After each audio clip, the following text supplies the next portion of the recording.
বাড়ি থেকে পালিয়ে ঢাকায় ফার্নিচারের দোকানে কাজ করতেন কে এই নায়ক? মানুষ স্বপ্ন দেখে এক হয় আরেক, আবার কখনো কখনো স্বপ্ন বাস্তবে ধরাও দেয়। ঢাকায় ছবির নায়ক শ্রাবণ শাহের ছোটবেলার স্বপ্ন বড় হয়ে যেভাবে ধরা দিয়েছিল, একদিন সিনেমার রঙিন দুনিয়ায় নায়ক হিসাবে নিজেকে দেখবেন, এমন স্বপ্ন নিয়ে মায়ের টাকা চুরি করে কুমিল্লার এক গ্রাম থেকে পালিয়ে ঢাকায় আসেন শ্রাবণ।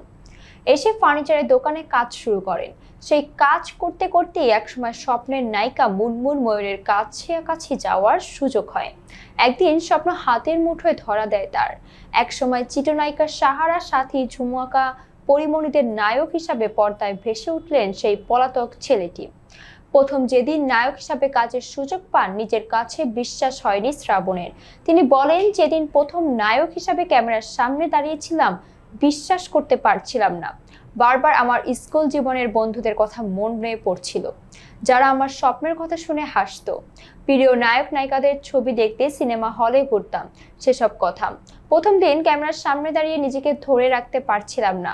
নায়ক হওয়ার স্বপ্নটা স্বপ্নই মনে হচ্ছিল।